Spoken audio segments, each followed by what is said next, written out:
हरे कृष्ण। आज मी video scroll करता माझ्यासमोर एक व्हिडिओ आली आणि त्या व्हिडिओनी मला एकदम हलवून टाकले, मला विचार करण्यासाठी प्रोत्साहन केले आणि मी त्याच विचाराने तुमच्यासमोर हा व्हिडिओ आणत आहे। तर काही लोकांना ज्ञान असूनही अज्ञानीसारखे वागतात। त्या सज्जनांच्या तोंडातून ही गोष्ट मी ऐकली आणि खरंच आश्चर्यचकित झाले, कारण त्या सज्जनांनी बोललीच तशी गोष्ट होती। त्यांनी म्हटलं होतं की मी राम, कृष्ण, हरी यांना मी मानत नाही, मी कोणत्याही देवी देवताला मानत नाही। मला ते गोष्ट ऐकून एवढं आश्चर्यचकित झालं की तुम्ही जर राम, कृष्ण, हरीला मानत नाही तर मग मानता कशाला? तुम्ही त्या भगवंताला मानत नाही, तुम्ही त्या गगनला मानत नाही, तुम्ही त्या आकाशला मानत नाही, तुम्ही त्या भूमीला मानत नाही, तुम्ही त्या पृथ्वीला मानत नाही, तुम्ही निसर्गाला मानत नाही, म्हणजे तुम्ही एवढे श्रेष्ठ आहात का? आणि ते सज्जन पुन्हा एक गोष्ट म्हणाले, त्याने तर मी हादरूनच गेली।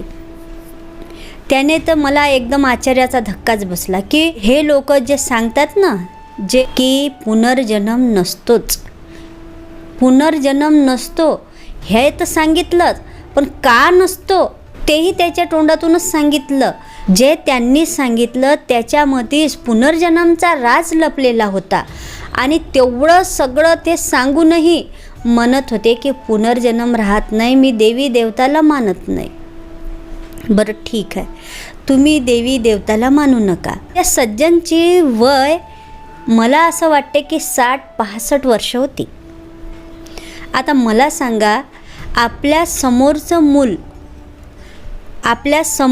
मूल लहानाचं मोठं होत जाते, ते तरी आपल्याला कळते का केव्हा तो लहानाचा मोठा होत चालला? मग तुम्ही आपल्या मुलांना लहानाचं मोठं करता का? आपण फक्त आणि फक्त साक्षी आहोत, हे तुम्हाला केव्हा कळणार? अगर तुम्हाला हे कळत नसेल, जर तुम्ही त्या शक्तीला मानत नसाल तर तुमचं जीवन व्यर्थ आहे। मी हे म्हणत नाही की अंधश्रद्धेमध्ये जगा म्हणून, कारण भगवान श्रीकृष्णाने अंधश्रद्धेची एकही गोष्ट भगवद्गीतेमध्ये सांगितली नाही आहे। तुमचा जो माझ्यावर विश्वास असतो, तुमचं जे माझ्यावर प्रेम असतो, जे माझ्यावर विश्वास ठेवता, हेच खरी भक्ती आहे। प्रत्येक सृष्टीच्या कणकणमध्ये भगवान आहे, ह्या दृष्टीने अगर तुम्ही इतरांना बघत नसाल तर तुमच्या मनामध्ये द्वेष आहे, द्वेष। तुमच्या मनामध्ये लोकांबद्दल सन्मान नाही, तुमच्या मनामध्ये अज्ञानता फैलली आहे। आता मी हे का बरं म्हणते? मला एक सांगा, जो भगवानवर विश्वास ठेवतो, जो कणकणमध्ये भगवान मानतो, तो खरंच बुरे कर्म करू शकेल का? तो व्यक्ती दुसऱ्यावर अत्याचार करू शकेल का? तो व्यक्ती दुसऱ्यावर अन्याय करू शकेल का? तो व्यक्ती मर्डर करू शकेल का?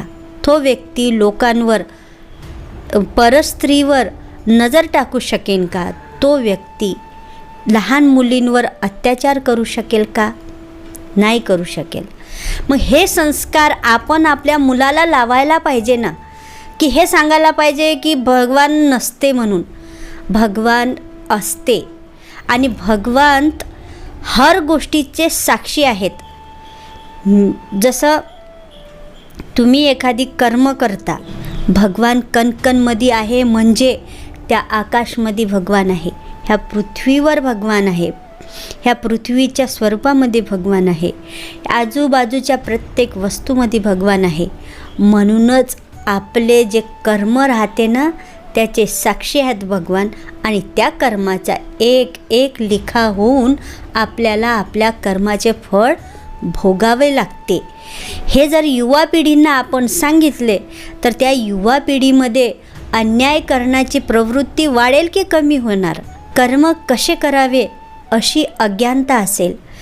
जर तुम्ही आपल्या मुलांना डॉक्टरही बनवत असाल, इंजिनियरही बनवत असाल, जर तुम्ही आपल्या मुलांना चांगलं शिक्षण देत असाल, पण त्या शिक्षणाचा बिना स्पिरिच्युअल, बिना आस्थेशिवाय, बिना भगवानवर विश्वास ठेवल्याशिवाय काहीही उपयोग नाही.